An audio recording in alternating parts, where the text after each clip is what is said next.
Alrighty, so we got a lot to get to today. But before we get to any of it, let me remind you that this month is indeed National Life Insurance Awareness Month. I know you had set the month aside to celebrate that. I know that you had big plans for National Life Insurance Awareness Month. But since I've mentioned it now twice, I'm now in your head. So now's a good time for you to get life insurance because here's the reality.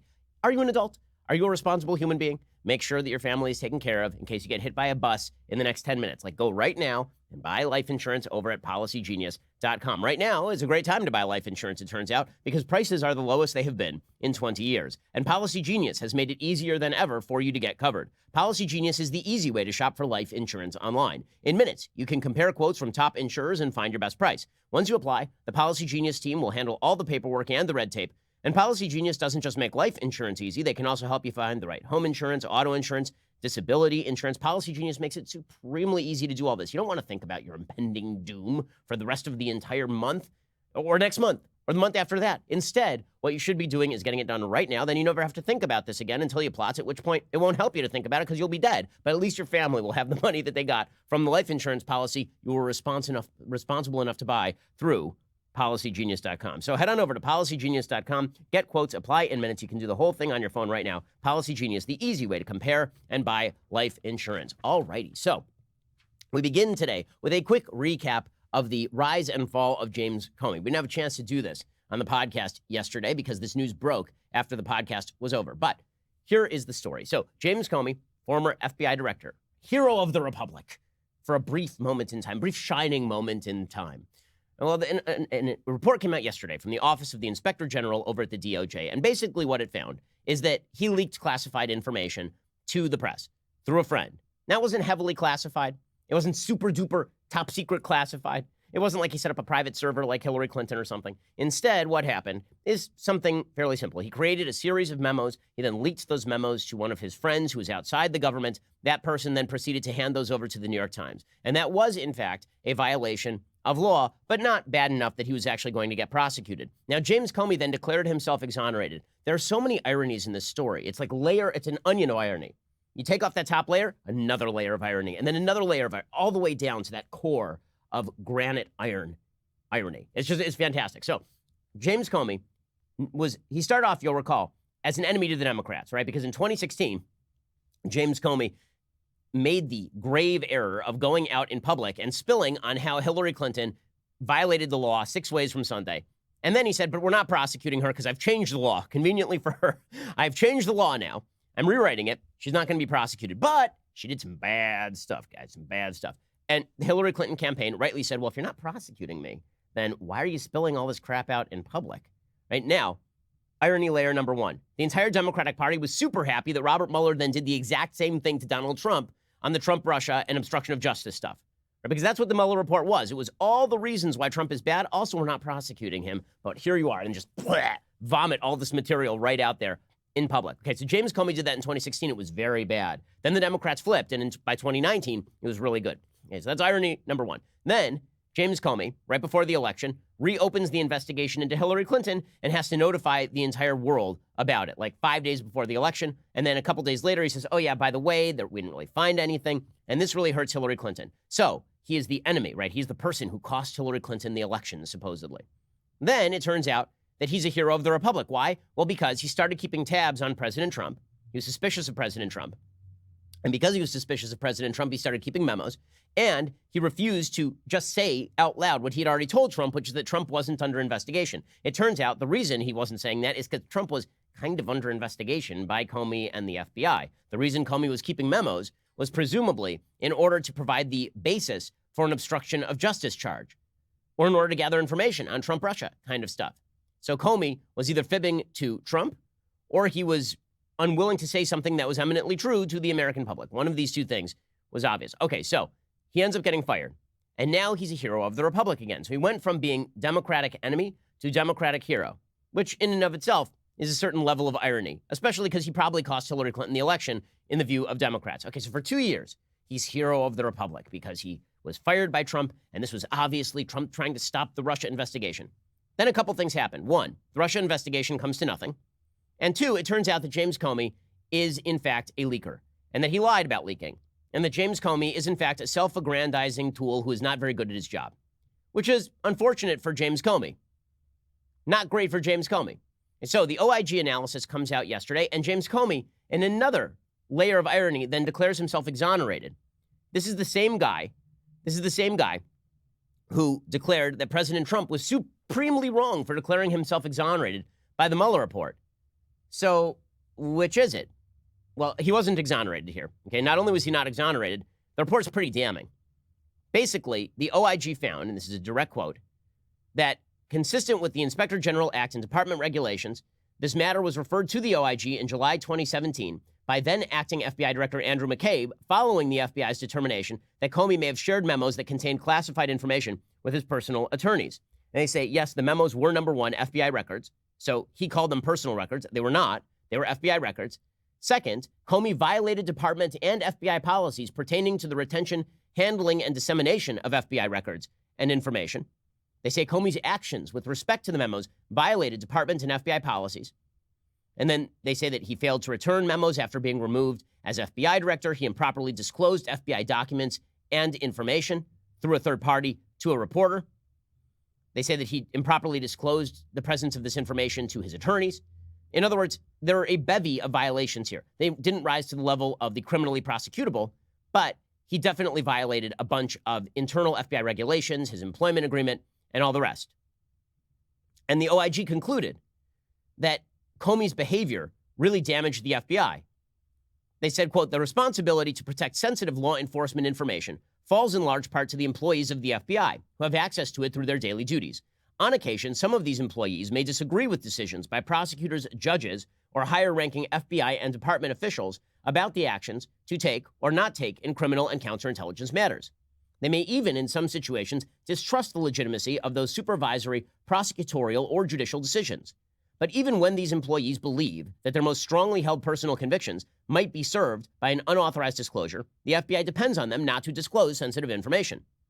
Former Director Comey failed to live up to this responsibility by not safeguarding sensitive information obtained during the course of his FBI employment, and by using it to create public pressure for official action. Comey set a dangerous example for the over 35,000 current FBI employees and the many thousands more former FBI employees who similarly have access to or knowledge of non-public information. Comey said he was compelled to take these actions.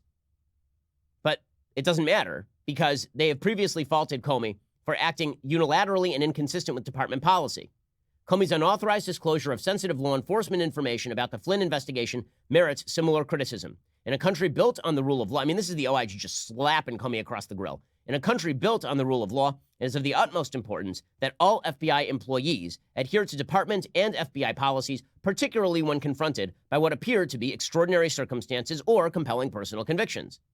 Comey had several other lawful options available to him to advocate for the appointment of a special counsel, which he told us was his goal in making the disclosure. What was not permitted was the unauthorized disclosure of sensitive investigative information obtained during the course of FBI employment in order to achieve a personally desired outcome. Okay, the DOJ declined to prosecute, but that is bad news for James Comey. And it also does speak to real questions that folks have about the honesty and objectivity of the FBI. And this is just another black mark for the FBI. On the left, the suggestion was that the FBI went after Hillary Clinton too hard. On the right, the suggestion is that the FBI basically concocted the Trump-Russia investigation to go after the Trump campaign under the Obama administration.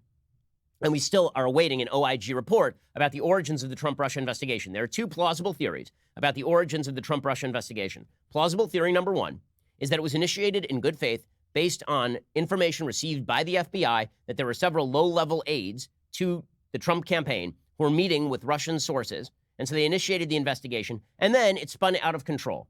That confirmation bias, people like Peter Strzok and Lisa Page at the FBI, who hated President Trump and who were deeply suspicious of him, they started to find information where they were seeing it. They were just looking for data, and they found the data they were looking for, and it didn't matter that they were missing the entire forest. They spotted the trees that they wanted, and they honed in on those trees. Right? That is theory number one, initiated in good faith, but pursued wrongly. Theory number two was initiated always in bad faith, that basically the FBI received information via the Hillary Clinton campaign, and then they initiated the investigation based on a desire to harm the Trump campaign.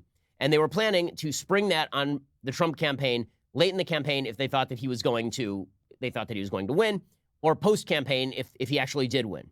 Right? That is theory number two. And we'll find out which one of these is true. What is certainly true is that faith in the FBI, in the competence, core competence of the people at the highest level in the FBI, has to have been shaken by all of this. I mean, James Comey was the head of the FBI, and it turns out that not only was he incompetent, he was happy to violate departmental policy in order to pursue his own personal agenda, which is exactly the accusation that critics of the FBI on the behalf of Trump are making, which is that the FBI is sometimes politically driven. By the way, the left has had similar criticisms of the FBI going all the way back to the FBI targeting Martin Luther King Jr., right? So this is a bad time for the FBI. Andrew McCabe, who is the acting FBI director, ends up getting fired for doing the same thing. He had leaked information to the media that he thought would help him and help his bosses in his job. He said that he did so at the behest of James Comey. Comey denied it. So the leadership of the FBI has a real problem. And this is not good. I mean, if we've been talking this whole week about the undermining of faith in institutions, if people in power at institutions do a crap job, it turns out that does a fairly solid job of undermining faith in those institutions overall. So that report, very bad for James. James Comey naturally came out and said, well, now I want an apology from... Dude, you're not getting an apology from anyone. Just go take some more pictures of yourself standing over vistas of grain.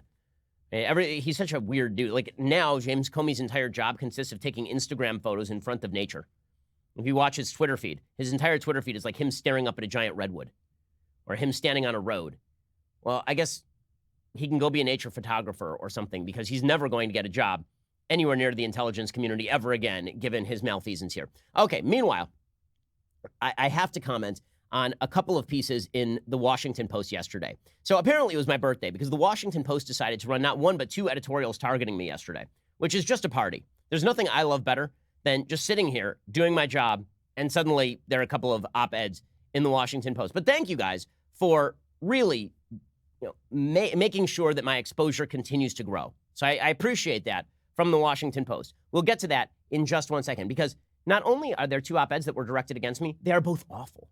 I mean, just objectively, I'm going to be trying to, I know, look, I'm invested in this. They are attacking me, but I'm pretty sure these are bad op-eds. I will explain why in just a moment. First, let's talk about how you sleep better. Okay, so as I've told you many times, I am not good at sleeping. I'm good at some things. I'm not good at others. I don't have a good jump shot. I'm good at talking.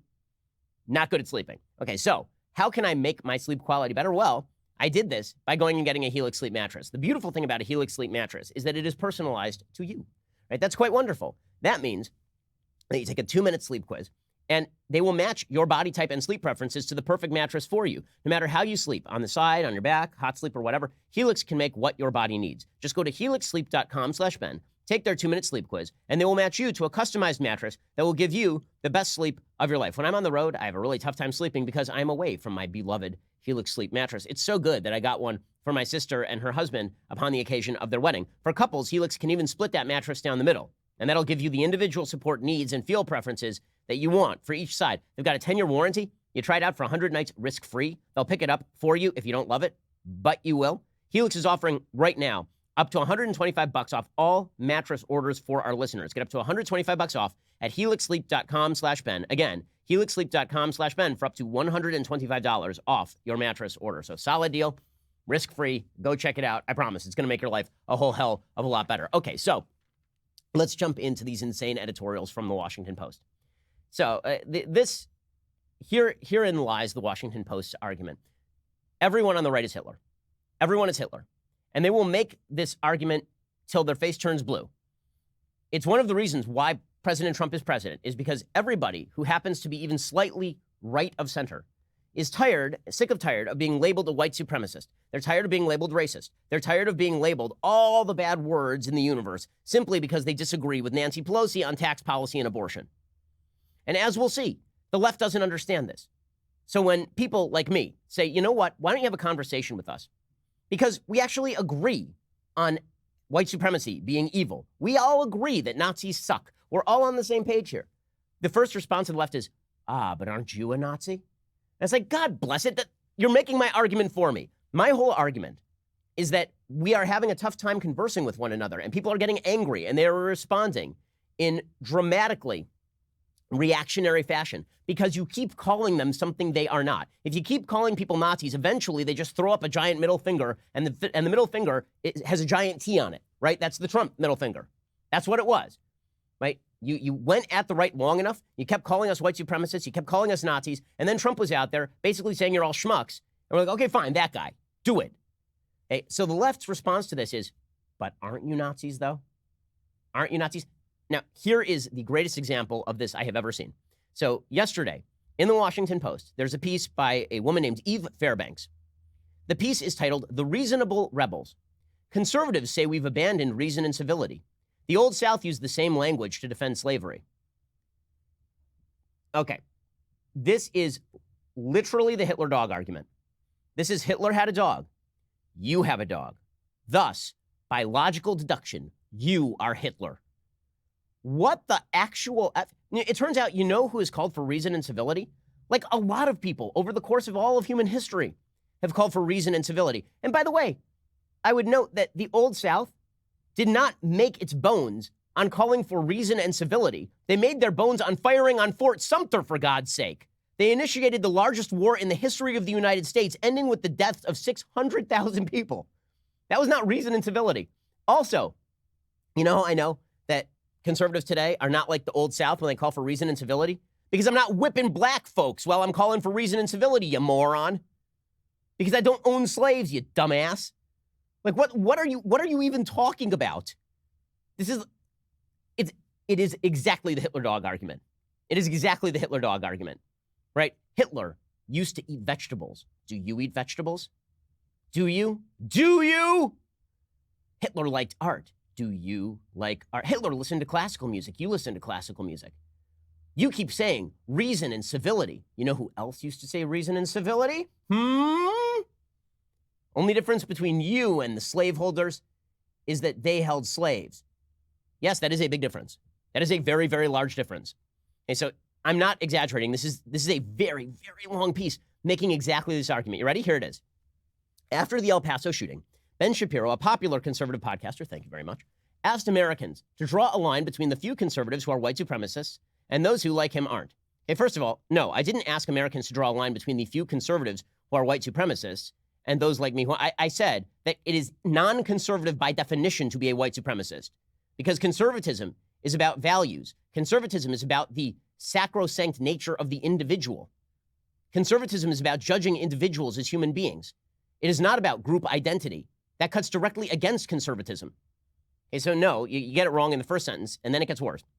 Almost all Americans are on the same side, he said, and we should be mourning together. In his telling, we aren't, for one simple reason. Too many on the political left are castigating the character of those who disagree, lumping conservatives and political nonconformists together with racists and xenophobes.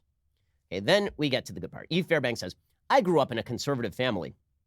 The people I talk to most frequently, the people I call when I need help, are conservatives. I'm not inclined to paint conservatives as thoughtless bigots. But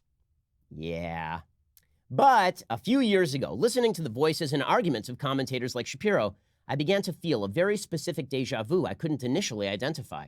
It felt as if the arguments I was reading were eerily familiar. I found myself Googling lines from articles, especially when I read the rhetoric of a group of people we could call the reasonable right.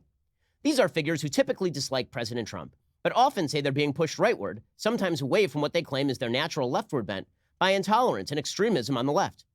The reasonable right includes people like Shapiro and radio commentator Dave Rubin, legal scholar Amy Wax and Jordan Peterson, the Canadian academic who warns about identity politics, the social psychologist Jonathan Haidt, the New York Times columnist Barry Weiss, and the American Enterprise Institute scholar Christina Hoff Sommers, self-described feminists who decry excesses in the feminist movement, the novelist Bret Easton Ellis, and the podcaster Sam Harris, who believe that important subjects have needlessly been excluded from political discussions. They present their concerns as, principally, freedom of speech and diversity of thought. Weiss has called them renegade ideological explorers who venture into dangerous territory despite the outrage and derision directed their way by haughty social gatekeepers. So it felt frustrating. When I read Weiss, when I listened to Shapiro, when I watched Peterson or read the supposedly heterodox online magazine Quillette, what was I reminded of? Ooh, I see why they gave her this space in the Washington Post, because she was reminded of a thing. What was the thing she was reminded of? Hitler! That's what she... What? What? She was reminded of slaveholders. That's what she was reminded of. Oh, my God. My childhood home is just a half-hour drive from the Manassas battlefield in Virginia, and I grew up intensely fascinated by the Civil War. I loved perusing soldiers' diaries. During my senior year in college, I studied almost nothing but Abraham Lincoln speeches. While I wrote my thesis on a key Lincoln address, Civil War rhetoric was almost all I read. not just that of the 16th president, but also that of his adversaries. Thinking back on those debates, I finally figured out the reasonable rights rhetoric is exactly the same as the antebellum rhetoric I'd read so much of. The same exact words, the same exact arguments, rhetoric, to be precise, in support of the slave-owning South. So I say that we're on the same side because Nazis suck, and she reads, from that, I'm a neo-Confederate. And so is Barry Weiss, and so is Jordan Peterson, and so is Jonathan Haidt, all of us saying, why don't we have like a conversation and talk about stuff? We're just like the people who decided to fight a civil war to secede from the United States while enslaving millions of black people. Exactly the same. The same, guys. Because you're crazy.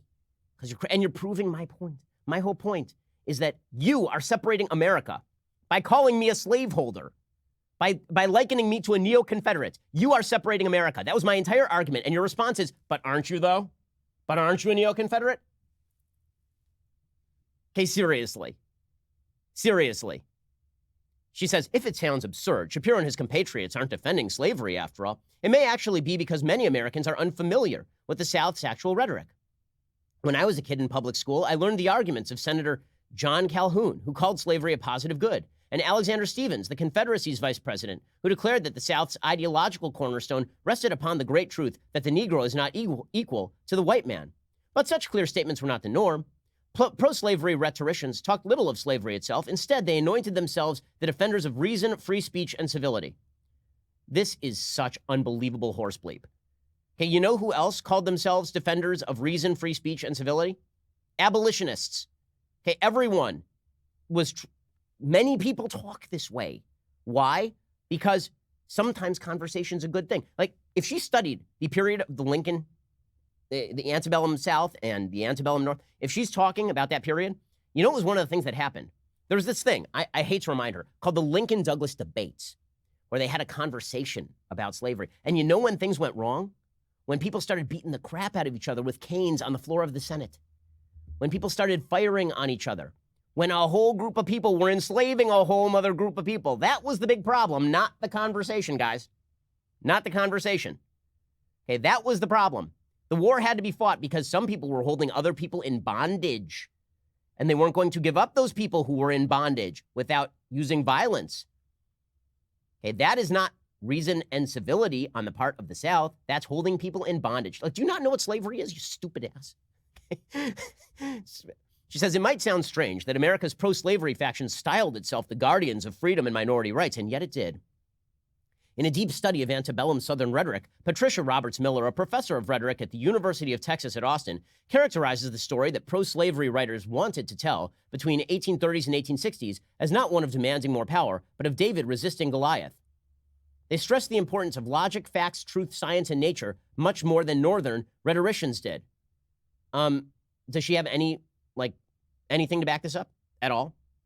She says they chided their adversary, and also, does that make it inherently bad to talk about logic, facts, truth, science, and nature? Again, this is the problem. She's saying some people use these arguments in bad ways. They use these words in bad ways. Therefore, the very use of the word is bad.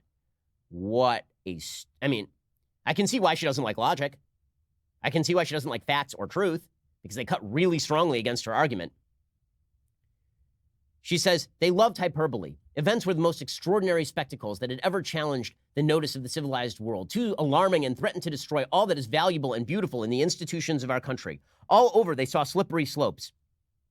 This argument is literally a hyperbolic slippery slope argument. Her entire argument is that if you have a conversation with me, you end up a neo-Confederate. Her argument is that I and Jordan Peterson and Jonathan Haidt are all neo-Confederates, which is about as hyperbolic as it gets. This is all insane and self-defeating, of course. She says, all of this is there in the reasonable right. The claim that they are the little people struggling against prevailing winds. The argument they're the ones championing reason and common sense. The allegation that their interlocutors aren't so much wrong as excessive. They're just trying to think freely and are being tormented. The reliance on hyperbole and slippery slopes to warn about their adversaries' intentions and powers. The depiction of their opponents as an orthodoxy, an epithet the antebellum South loved. Okay, she is literally making the exact opposite argument of the argument she thinks she is making. So she is saying that all of this sort of rhetoric is unique to the South and also to the reasonable right. She is literally making that argument about the right in this article. It's like everything that she says was the rhetoric of the antebellum South is exactly the sort of rhetoric she is using in the article itself about her own enemies. She says, in Ben Shapiro, who ascribes right-wing anger to unwise left-wing provocation, I hear a letter printed in the Charleston Mercury, which warned that if the mad career of the hot-headed abolitionists should lead to acts of violence on the part of those whom they so vindictively assail, who shall be accountable? Not the South. Oh, really? Is that what you hear? Really? That's where you get that? Good for you, lady. And then she goes on to talk about how we're not victims, right? I'm not a victim. The right is, I've never claimed that the right is a victim. I have said that the left-wing argument that everyone on the right lacks character is a nasty crap argument, and that this article is garbage, right? That her entire perspective on the character of her opponents is malign, that it is terrible for the country, that it prevents exactly the sort of political debate we need to function as a republic, right? She says, is it true that it's career-ending to be of the reasonable right? Shapiro's recent The Right Side of History was a New York Times #1 bestseller. Yes, you know why? Not because of CNN, not because of the New York Times, not because of the Washington Post, but because you have excised more than half the country by calling them racist, sexist, bigots, and homophobes. So when I write a book that explicitly derides sectionalism and tribalism and factionalism, that explicitly rips on white supremacy multiple times, there's a big audience for it. This article is insane, but don't worry, there's another insane article. If you don't like that one, I have another insane article for you. We'll get to it in just 1 second. First, let's talk about finding good people on your staff. So I'll be honest with you. I have one good producer and one good producer only. Her name is Rebecca. She's the only serious person who's ever in the room for our shows. All of my other producers, they're good at their job like half the time, and then on Friday they insist on wearing Hawaiian shirts. It's very bizarre. Well, if you're looking to upgrade your staff, what you actually need is ZipRecruiter.com. ZipRecruiter.com/dailywire, in fact. ZipRecruiter sends your job posting to over 100 of the web's leading job boards, but they don't stop there. As applications come in, ZipRecruiter analyzes each one and spotlights the top candidates so you never miss a great match. ZipRecruiter is so effective that 4 out of 5 employers who post on ZipRecruiter get a quality candidate through the site within the very first day. Right now, my listeners can try ZipRecruiter for free at this exclusive web address, ZipRecruiter.com/dailywire. That is ZipRecruiter.com/DAILYWIRE, ZipRecruiter.com/dailywire. ZipRecruiter is indeed the smartest way to hire. Honestly, everybody here is fairly good, and we're constantly adding new producers. We're constantly hiring, and that's why we do use ZipRecruiter.com/dailywire. But I want everybody except Rebecca to know their job is not safe. So ZipRecruiter.com/dailywire. Once again, ZipRecruiter.com/DAILYWIRE. Rebecca drew the short straw on that ad today. So Rebecca's wearing a Hawaiian shirt today. Ooh, that totally undercuts the premise of that ad read. In any case, back to this article from the Washington Post. I love this. They say many reasonable right figures find themselves defending the liberties of people to the right of them. Not because they agree with those people, they say, but on principle. Ooh, they have principles. You know who else had principles? Do you? This was Hitler. Hitler had principles. Like, what the? Sam Harris, a popular podcast host, has released 3 lengthy shows about Charles Murray, a political scientist who is often booed at campus speeches, and whose 2017 talk at Middlebury College ended when students injured his host. Murray argues that white people test higher than black people on every known test of cognitive ability, and that these differences in capacity predict white people's predominance. Well, actually, that's not exactly what Charles Murray argues, and if you read his books, what you would recognize is that he explicitly says that IQ differentials among races are at least largely not due to genetics. He says we don't actually know what IQ differentials based on race are based on. There is malleability in IQ, not total malleability, but some malleability in IQ. It could be environment, it could be nutrition, it could be a variety of factors, could be environmental, could be genetic. He doesn't know. Okay, that's what Charles Murray says. But Sam Harris's point is we actually have to investigate science and then use the best data available when we make arguments. And she's saying that Sam Harris defending Charles Murray on the basis of we need to investigate science means that Sam Harris is a neo-Confederate. She says Harris's claim is implausible. Hundreds of scientists produce controversial work in the fields of race, demographics, and inequality. Only one, though, is the social scientist nationally notorious for suggesting that white people are innately smarter than people of color. Well, because he wrote a best-selling book on IQ. That would be the why right there. But apparently, she says, because Harris chooses to invite this one on his show, suggests he is not merely motivated by freedom of speech. It suggests he is interested in what Murray has to say. Ooh, he's interested in a social scientist examining data. Wow, that means that he's a neo-Confederate racist, obviously. So much neo-Confederate racism everywhere. So again, this piece started by pointing out that I had suggested that we're all on the same side against white supremacy, and that it is bad for the left to declare everyone a white supremacist because that separates us artificially. And her response is, you know who would say that? White supremacists. Well done, Washington Post. You stupid, man, I want to curse like Dave Chappelle here. You stupid MFers. I mean, like, really, you guys are just terrible at your jobs. But we're not done. So that was, I told you there were 2 editorials in the Washington Post. That was only one of them. I got another one for you. Okay, you ready? This one is just as good. It turns out, aside from reasonable conversation being bad, also debate is bad. Debate is also bad. So this article is by Donna Zuckerberg, a Silicon Valley-based classics scholar and the author of Not All Dead White Men. Oh, great. She says, the problems with online debate me culture. She says, anyone who regularly expresses ideas on the internet, especially women who express ideas critical of men, has encountered that bane of online discourse, the man who appears seemingly out of nowhere to insist on a debate. Ooh.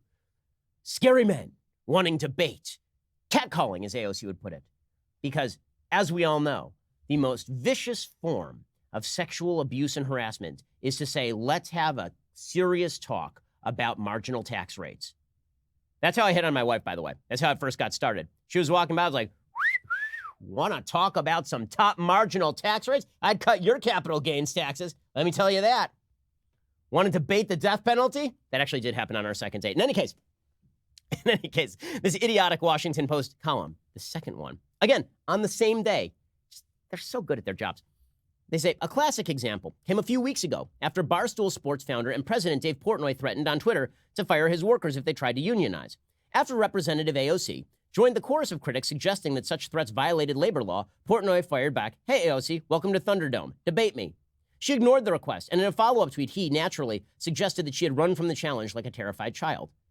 Apparently, he's the bad guy. So she attacks his business, suggested he's a criminal. He says, fine, let's have a debate over it. He's very evil. He initiated this. You see, she yelled at him, then he was going to go to jail. And then he was like, okay, let's debate about this. And what a bad man he is. Very bad. But he's not the only bad man, and this is where I come in. Ocasio-Cortez is a popular target of debate me dudes who can be high-profile media figures or non-entities. In August 2018, the radio host and Daily Wire editor-in-chief Ben Shapiro offered her 10 grand to argue with him in a public forum. Well, actually, I offered her 10 grand to appear on the Sunday Special, which, as anyone who has ever watched the Sunday Special recognizes, is not actually a debate forum. It's actually a discussion forum. I know the left doesn't know the difference. She refused, likening the challenge to a catcall, unworthy of a response. Because that's me. I am famous for my catcalls. The Orthodox Jew who slept with one woman in his life after he was married. That's my thing. I catcall women all the time. Ask around the office, man. It is me. I am just, that's all. In fact, I just hire women so I can catcall them. That's like Mitt Romney. I have a binder full of them. Hey, Shapiro has long made debate me part of his public persona. Nonsense. Nonsense. I've debated a multiplicity of left-wing figures, ranging from Piers Morgan on guns on CNN to Cenk Uygur over at Politicon. I've challenged, I believe, precisely 2 people to debate ever. One was AOC, when it became clear that she was the fresh face of the Democratic Party. The other was Bernie Sanders, who is a man, as it turns out. So it's not sexual harassment because, number one, I was not sexually harassing AOC, and number 2, I certainly would never sexually harass Bernie Sanders. That seems weird in a variety of ways. It says targeting both men and women, although he himself has ignored debate requests. Yes, that's true. I have ignored many debate requests because, again, you know what happens in a free country? People challenge each other to debates. Some people say no. Some people say yes. This is not a bad thing. But according to this article in the Washington Post, it's a very, very bad thing. A very evil and very bad thing. And you know who is the worst? Here's where the article gets spectacularly great. You know who was the worst when it came to debate me culture and wanting to debate people? Socrates. Socrates is canceled. I'm not kidding. That's where this classic scholar goes. Apparently, they were right to hemlock that old bastard. I mean, Washington Post, man, they are great at their jobs over at the editorial page. We'll get to more of this stupidity in just one second. First, let's talk about going to the post office. So the truth is, I kind of like the post office, but it takes a lot of time to get there, to get back. I have to spend money on gas. I have to wait in line. Why would I do any of that stuff? I'll be frank with you. I am lazy and I like to do stuff from my computer. If you are like me and you are also lazy and like to save money and do stuff from your computer, you should be using Stamps.com. Stamps.com brings all the amazing services of the U.S. Postal Service direct to your computer. Whether you're a small office sending invoices, an online seller shipping out products, or even a warehouse sending thousands of packages a day, Stamps.com can handle it all with ease. Simply use your computer to print official U.S. postage 24/7 for any letter, any package, any class of mail, anywhere you want to send it. Once your mail is ready, you just hand it to your mail carrier or you drop it in a mailbox. It is indeed that simple. Stamps.com is a no-brainer. It saves you time. It saves you money. It's no wonder over 700,000 small businesses already use Stamps.com. Stamps.com, again, you're going to save yourself a lot of time and a lot of money. I don't like going to the post office anymore because it's so much easier to do it right here. And right now, my listeners get a special offer that includes a 4-week trial plus free postage and a digital scale, no long-term commitment. Just go to Stamps.com, click on the microphone at the top of the homepage, and type in Shapiro. That is Stamps.com. Enter Shapiro as your code. Alrighty, so we're going to get to more from the illustrious Washington Post editorial page in just 1 second. Socrates, guys, is canceled. Socrates is, I'm sorry to inform you that several thousand years after his death, he has now been canceled. And it turns out that they were right to demand his suicide, according to this columnist for the Washington Post, because I once said that AOC should discuss politics with me. And so did Dave Portnoy, which is bad, very, very bad. Can't do that. We'll get to more of that in just 1 second. First, you need to go over and subscribe over at dailywire.com. Why should you do this thing? You should do this thing because cancel culture is coming for everyone, including for this show, but you help protect us by becoming subscribers. We are growing by leaps and bounds, our team, and you should join up. Also, because you get all sorts of goodies. For example, you get our Sunday special on Saturdays, which is pretty spectacular. So you should go check it out. Do we have a clip from this week's Sunday special? Okay, so let's play that thing. Everything that the left is trying to do is a threat to who we are as the nation. Everything that we are built on, all the principles that we're built on, is on the line when it comes to the policies that the radical left is putting forward. And if we don't stop those, the next generation, our children and our grandchildren, aren't going to know the same America that we know. So if you didn't recognize that voice, that is indeed Liz Wheeler. It's a good, far-ranging conversation on politics. We disagree about Trump and his tweets. She's a big fan. As you know, I am a little more divided on that question, but the discussion is really good. You get that early when you become a subscriber. You also get all sorts of great stuff behind the paywall, and it is that glorious time of the week when I give a shout out to a new Daily Wire subscriber. Today, it is Hunter Knox on Instagram, who clearly respects our show enough to dress up for viewings. In the picture, Hunter, a handsome German Shepherd, sits at the coffee table donning a fantastic American flag bow tie, an elite beverage vessel, at the ready, right next to a laptop emblazoned with Ted Cruz for Senate and taxation is theft stickers. That is one smart dog. Good doggy. The caption reads, Hunter wakes me up in the morning to get 1, get fed, 2, get let out, 3, watch the Ben Shapiro show. We can't wait for Daily Wire to move to the best country in the United States. Hashtag leftist tears Tumblr, hashtag tough as Texas. Texas truly is a fantastic place. And that is a spectacular dog. Great picture, and thank you for sharing. You too can be featured, or your pet can be featured over. But if you have a pet, as we have already discussed, this means you're like Hitler. Hitler also had a dog. So if you have a pet, and you want to take a picture of your pet next to the Tumblr, you have a great, our people who select these, they really like the pets. So go check that out right now at Leftist Tears Tumblr. Also, more good news for you. The Daily Wire has turned 4 years old. As a thank you to our fans, we are giving away 1 month of our premium monthly subscription to anyone who uses the code BIRTHDAY. For all of August, as we celebrate this milestone, we've been giving away that free first month for our new premium monthly subscribers. Bad news, August is over like right now, so go do it right now. Again, just use the code BIRTHDAY. Time is quickly running out. There's only 1 day left, 1 day more to get this deal. So subscribe today and come join the fun. We're having such a good time. Everybody's wearing Hawaiian shirts. That could be you. Go check us out at dailywire.com. We are the largest, fastest growing conservative podcast and radio show in the nation.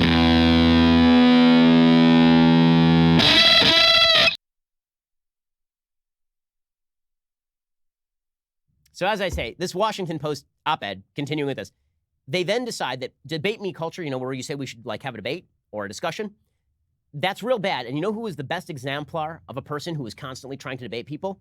That old bastard Socrates. That jerk. The guy from Plato's Republic, who was one of the foundational figures of Western civilization? That guy? Really bad, it turns out. Really messed up, according to this brilliant classics scholar, Donna Zuckerberg, in the Washington Post. Quote, as the editor of an online publication that runs articles about the intersections of classical antiquity and the modern world, often from a feminist and progressive perspective, I've gotten my fair share of debate me challenges. Many of these have come after I began writing about far-right interest in ancient Greece and Rome in 2016. Blocking some of my would-be adversaries on Twitter seemed to just energize them and convince them I was afraid to engage. Oh, poor you, poor baby. A call to debate may seem intellectual, even civilized. In theory, well-structured and respectful debates are an ideal opportunity to reach an audience that isn't fixed in its views. In reality, however, most debate me types seem to view them mainly as a chance to attack their opponent's credibility. Their model is not Lincoln and Douglas, but rather Socrates. Wow, terrible. Using Socrates as a model. Also, just to get this straight, apparently, according to that, you guys should coordinate. Walk down the hall to that other op-ed columnist, because the other column was saying that Lincoln-Douglas debates were bad because a lot of slaveholders wanted reasonable civil discussion. Now this one is saying that Lincoln-Douglas debates were good. Those were over slavery, by the way. That Lincoln-Douglas debates were good, but Socrates was bad. So can you make up your minds, which discussions and debates are allowed from classical literature? Can you make up your minds? She says Socrates was bad. He's canceled. By needling their interlocutors with rapid-fire questions, they aim to reveal, as they see it, their opponent's ignorance and stupidity and their own superior intelligence and logic. And then she talks about how one time a white nationalist YouTube personality decided to appear in her Twitter mentions and insisted that she called the classics inherently fascist. She said, my actual nuanced argument is that the long enmeshment of the classics and white supremacy, both in Nazi Germany and in the pre-Civil War American South, continues to inform how we understand the ancient Mediterranean, and that progressive classical scholars should discuss that legacy and confront it. It is no surprise that someone like this, whom I ignored, would draw on Stoicism, which has emerged as the favorite philosophy both of corporate executives and the far right. The Stoics are canceled. Marcus Aurelius is canceled, guys. This feminist scholar says it. I guess we're done. She says these modest men also identify with Socrates, the original debate me troll. The Platonic texts show Socrates pulling any number of Athenians into debates, and although some are eager to argue with him, others can hardly wait to escape him by the end of the dialogue. Plato's Eurypthro concludes with Eurypthro insisting he has to leave, while Socrates calls after him, complaining they haven't yet figured out the nature of piety. Many of the dialogues end when the interlocutor has been bludgeoned into submission and seems to find it easier to agree with Socrates than continue further. Every debate me man's dream. Socrates is canceled, guys. Socrates is canceled. It's just, this is so insane. But there is a deeper agenda, okay? The deeper agenda is we can't have discussions, right? That really is the deeper agenda. If you call for a reasonable discussion, it's because you're a Nazi. Also, if you say, let's discuss or debate, it's because you're like Socrates, and Socrates was a pre-Nazi, so you're a Nazi. In other words, there is no argument to be had with you because the very fact that you are asking for a reasonable conversation shows how unreasonable you are, you see. And the very fact that I refuse to engage with you shows how reasonable I am on the left because, premise reinforced, you're a bad person, guys. And then when all of us out here were like, okay, well, I guess we can't have a conversation with you. Like, well, now you don't want to have a conversation with me? You bad people, you. Obviously, this is not good for the country. It's actually kind of dangerous to suggest that every one of your political opponents actually is a white supremacist for wanting a reasonable conversation, or that if somebody says, you know what, you have a different idea than I do, let's get together and discuss it or debate it publicly, that is inherently an act of violent male oppression. How the hell do you think republicanism works? Discussions are inherently, but this is unfortunately becoming a thing on the left. And I'll provide you a perfect example. Okay, so there was a really fascinating study that came out yesterday. Okay, I knew about the study a few weeks in advance because I had actually talked with one of the people who helped conduct the study who is not on the political right. Okay, well, this study was all about the genetics of same-sex sexuality. Now, my perspective has always been that homosexuality, homosexual activity, and orientation, that this was, like most human activity, a combination of genetics and environment. I was never a believer, because the evidence did not support it, that you are, quote-unquote, born this way in a binary way, meaning that genetics determines 100% of your sexual orientation. I think for some people that may be true. I think for the broad majority of people that is not true. That genetics interact with environment, interact with epigenetics, and that you come out sort of how you come out, right? I mean, that seems like a perfectly reasonable position, given the fact that there are already twin studies that showed that among genetically identical twins, only half of those genetically identical twins ended up either both straight or both gay, right? That when you had one gay twin, half the time the other twin was straight, which suggests, obviously, that this is not genetically encoded the same way that, for example, race would be, right? If you are genetically identical, one of you is black, you're genetically identical, the other one of you will be black, right? I mean, that's just the way that genetics works. Okay, so this new study comes out, and the new study basically suggests that this stuff is kind of nuanced, just like most things in life. And this should not be particularly controversial, frankly. This should not be like a big deal, because what exactly does it undermine? I mean, is it the suggestion now that we should now prosecute people again for homosexual activity? Like that doesn't undermine the libertarian argument that if you're doing something consensual that doesn't harm anybody else, you should be able to do what you want. But the left is very unhappy about this study. Very, very unhappy. So what does the study say? Well, there's an op-ed about it by Stephen Phelps and Robert Wiedow. Phelps is a biologist. Wiedow is a sociologist and geneticist in the New York Times. And here is what the study found. It says a study published Thursday in Science looked at DNA and sexual behavior of nearly 500,000 people. It found that the sex of your sexual partners is, in fact, influenced by your genes. But it also found it was not possible to predict your sexual behavior from your DNA alone. The study suggested, in other words, that biology shapes our most intimate selves, but it does so in tandem with our personal histories, with the idiosyncratic selves that unfold in the larger cultural and social context.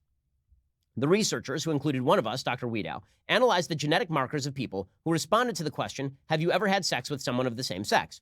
From these data, the researchers estimated that genetic differences account for roughly 1/3 of the variation in same-sex behavior. Okay, so not an extraordinarily high percentage. It's not like 80%, it's not 90%, it's like a third. And as the study actually says, somewhere between 8% and 25%. The study also identified several DNA sequence variants associated with having had a same-sex experience. In other words, there's not a gene that turns on and says, okay, now you're gay or now you're straight. Instead, there are genes that range from associations with more risky sexual behavior to sort of a certain level of fluidity in terms of sexual desire. Again, all of this is nuanced, which is fine. Science can be nuanced, right? So yes, your sex life is influenced by your genes. Now, again, I'm not sure who is arguing your sex life is not influenced by your genes. I mean, I think that, again, as biological entities, it would be bizarre if your sex life was not influenced by your genes at all. The entire binary argument that either you are born 100% this way or you're born 100% not this way and you just choose to be gay or something, I always thought that was a dumb argument and a waste of time. This conclusion fits with our personal experiences and intuitions. Sexual desire is typically stable, something we often are aware of from our first longings. Furthermore, one of the several DNA variants identified in Thursday's study is involved in gonad development, which accords with previous research that links sexual orientation to hormone exposure.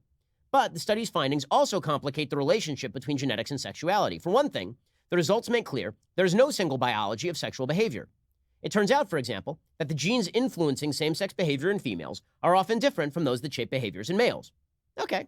It also turns out that the genes associated with having occasional same-sex experiences are unlinked to having exclusively same-sex experiences. So in other words, people who are bisexual have a different genetic profile than people who are exclusively homosexual. Or people who consider themselves straight but have strayed into same-sex territory briefly have a different genetic profile than people who exclusively are interested in same-sex experiences. In addition, people who only occasionally have same-sex partners tend to have genetic variants associated with having more sexual partners overall and with personality traits like openness to new experience, which makes perfect sense. Again, if you are a person who is experimenting, you would imagine that your genetic profile would probably be more risk-seeking, right? In contrast, the study found that exclusively same-sex behavior had little correlation with the biology of personality. For some people, same-sex behavior may be a form of exploration. For many others, it is not. Okay, so this seems like a study that is interesting. It does give the lie to the Lady Gaga, baby, I'm born this way, therefore I have no influence over my human behavior kind of stuff. But it doesn't undercut any of the arguments for same-sex civil rights, for example. It doesn't undercut the libertarian argument, again, the non-harm J.S. Mill principle, John Stuart Mill principle, that you should be able to do what you want so long as you're not hitting me in the nose, right? What it does do is it undercuts one of the key arguments that the left has been holding for 40 years and that is not true by evidence. Right? And that argument is, again, that sexual orientation is just as genetically encoded as race, in just as binary a way. And that sexual orientation is just as immutable as race, which, again, was fairly obviously not true, because what we have seen generationally is vast changes in sexual behavior. And I'm not even talking homosexual or bisexual versus straight. I'm talking even within straight communities, you've seen vastly more sexual partners over the last 40 years. Okay, was that genetically encoded or environmental? Probably had something to do with the environment. We're seeing dramatic escalation in same-sex experimentation in recent years. Is that a great shock, considering how the media has portrayed this sort of exploration? No, not really. I mean, the only people who are undercut by this argument are the folks who suggest, on the one hand, that sexuality is entirely a choice, which is not true. I mean, it is, your drive is not entirely a choice. And the people who suggest that sexual behavior is not at all a choice for anyone, that it is entirely ingrained and genetically based, entirely no environmental, no choice aspect of it at all. It turns out, again, like most things in life, this is a nuanced topic. Now, why is this important? Well, it's important, number one, because it does have some public policy ramifications. So, for example, you are a young person who's experiencing same-sex desire, and you don't want to experience same-sex desire, and so you go see a psychologist to talk about that. The entire left says, waste of time, you can't do that, it'll damage you, it's really bad. Okay, well, the evidence is not necessarily there for that. This is why the left likes to, when it talks about, for example, gay conversion therapy, they like to go to electrocuting people, which is insane and ridiculous and horrible. They're not talking about the 17-year-old who's conflicted about sexual desire and may have desires in multiple directions and wants to talk to somebody about it, right? But more than that, the reason that this is relevant is because there is a push by the left to shut down this study. And so the New York Times has a piece today called "Many Genes Influence Same-Sex Sexuality, Not a Single Gay Gene." The piece is by Pam Bellick. And Benjamin Neal, a geneticist at the Broad Institute of MIT and Harvard, one of the lead researchers, he said, "I hope the science can be used to educate people a little bit more about how natural and normal same-sex behavior is." Now, again, natural and normal does not mean moral in the traditional religious sense, because lots of people have lots of desires. That does not necessarily mean that fulfilling those desires in action is not sinful. But sure, I mean, if you want to say genetically normal, that at least it is genetically based to a certain extent, of course that's true. Homosexual activity exists in the animal kingdom as well. Benjamin Neal says it's written into our genes and it's part of our environment. This is part of our species. It's part of who we are. Okay, that's fine. And that, again, I don't really see the problem with that. But there is a problem with the study, and it's the left objecting. Even before its publication Thursday in the journal Science, the study has generated debate and concern, including within the renowned Broad Institute itself. Several scientists who are part of the LGBTQ community said they were worried the findings could give ammunition to people who seek to use science to bolster biases and discrimination against gay people. In other words, shut down the science because it might not achieve the result we want. If the results had been that there is one gay gene and that sexual orientation is immutable, unchanging, and entirely genetically based, not entirely environmental, then you release the findings. But if it cuts against that, then you can't release the findings because it undercuts our argument. Here's an idea. Have a better argument. There are plenty of good arguments for same-sex civil rights. I've made a bunch of libertarian arguments on that basis. Right? I think that those are perfectly valid arguments. They're worthy of debate and disagreement. But if you're basing your bad arguments on bad science, maybe you should change your argument instead of trying to shut down the science. Okay, but unfortunately, this is the tendency of a lot of people on the left. No debate, no discussion. Whenever things get dicey for your argument, you just try and shut it down. Shut that stuff down. Cancel it. Stephen Riley, geneticist and postdoctoral researcher who's on the steering committee of the Institute's LGBTQ affinity group, said, quote, "I deeply disagree about publishing this. It seems like something that could easily be misconstrued. In a world without any discrimination, understanding human behavior is a noble goal, but we don't live in that world. In other words, the narrative should trump science." This is not a scientist. This is a political activist. And the whole goal of science is to achieve objective, verifiable facts about the world so that we can operate within those facts. And you can still pursue exactly the same agenda that you are pursuing, Stephen Riley. But maybe your arguments have to suck less. Maybe your arguments should be based on, I don't know, the science, since you are, in fact, a geneticist. Discussions between Dr. Neal's team and colleagues who questioned the research continued for months. Dr. Neal said the team, which included psychologists and sociologists, used suggestions from those colleagues in outside LGBTQ groups to clarify wording and highlight caveats.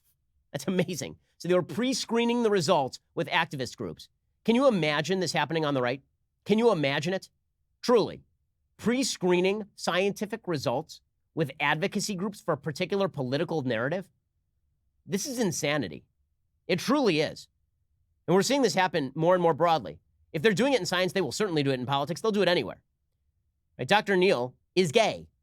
Okay, Dr. Neal, who's one of the leads on the study, is gay. He said, "I definitely heard from people who are kind of, why do this at all?" And so there was some resistance there. Personally, I'm still concerned it's going to be deliberately misused to advance agendas of hate, but I do believe that the sort of proactive way we've approached this and a lot of the community engagement aspects that we've tried were important. The moment the study was published online Thursday afternoon, the Broad Institute took the unusual step of posting essays by Dr. Riley and others who raised questions about the ethics, science, and social implications of the project. Joe Vitti, a postdoctoral researcher at the Broad Institute, said, quote, "As a queer person and a geneticist, I struggle to understand the motivations behind a genome-wide association study for non-heterosexual behavior. I have yet to see a compelling argument that the potential benefits of this study outweigh its potential harms. Since when is the study of science about the potential benefits versus the potential harms. I mean, really, there was a solid case to be made in the 1850s by every religious person across the world that the potential benefits of discovering evolutionary biology outweighed, the harms outweighed the benefits. Should that have shut down the study of evolutionary biology? In no way should that have happened. But this is the left, censorious, nasty, attempting to shut down debate in dramatic ways. Pretty incredible. Again, that study does not undermine any of the case for same-sex rights at all on a libertarian basis, but you can't make the argument the same way you were making it before. So change your argument, guys. Don't shut down the science. And now it becomes, if you even discuss this stuff publicly, then you will be talked about as a neo-Confederate, because after all, discussing things publicly, as we have learned, makes you a Nazi. Unbelievable stuff. Okay, time for some things I like, and then a quick thing that I hate. So things that I like, my wife and I have been going through all the old Alfred Hitchcock movies, and so the other night we watched Vertigo. Now, Vertigo has become sort of it's become a fascinating piece because so many people, I think, overrate this film. Some people rate this the best film ever made. I don't see that at all. It certainly got some creativity to the direction of it. Jimmy Stewart is great in it. Jimmy Stewart is a really underrated actor, just as an actor. But the film is good and interesting. It is very slow. If you watch a lot of Hitchcock's older films, they tend to be pretty slow. Here is a little bit of the trailer for Vertigo, which still is enjoyable. Vertigo, a feeling of dizziness, a swimming in the head. Figuratively, a state in which all things seem to be engulfed in a whirlpool of terror, as created by Alfred Hitchcock in the story that gives new meaning to the word suspense.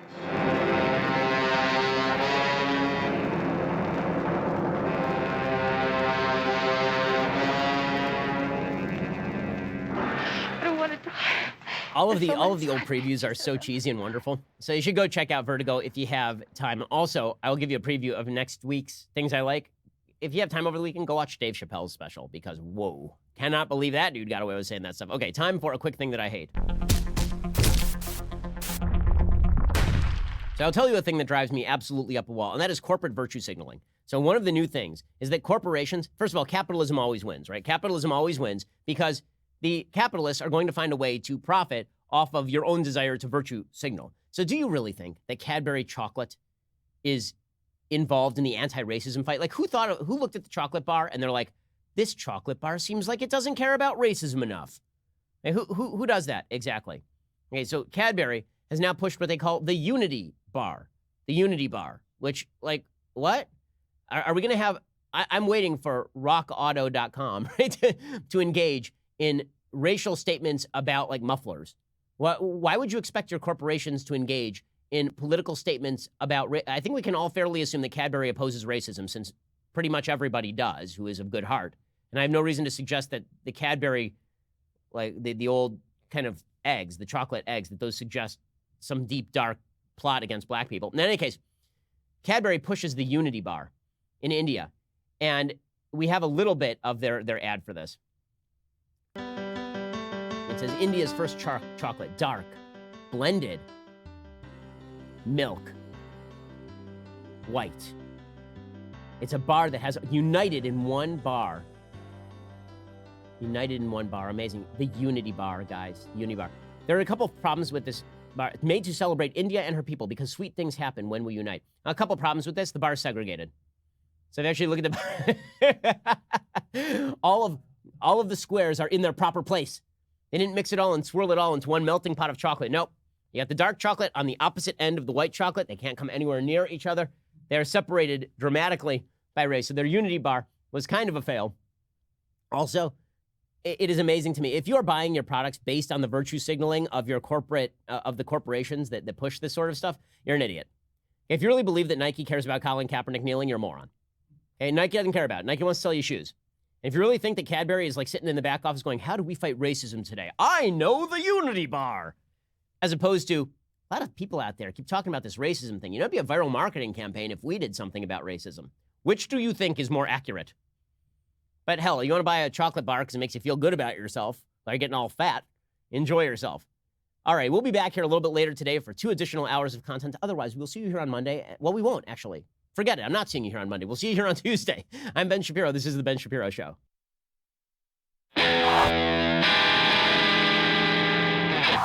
The Ben Shapiro Show is produced by Robert Sterling, directed by Mike Joyner, executive producer Jeremy Boring, senior producer Jonathan Hay. Our supervising producer is Mathis Glover, and our technical producer is Austin Stevens, edited by Adam Sayevitz. Audio is mixed by Mike Coromina. Hair and makeup is by Jesua Olvera. Production assistant Nick Sheehan. The Ben Shapiro Show is a Daily Wire production. Copyright Daily Wire 2019. On the Matt Walsh Show, we're not just discussing politics. We're talking culture, faith, family, all of the things that are really important to you. So come join the conversation.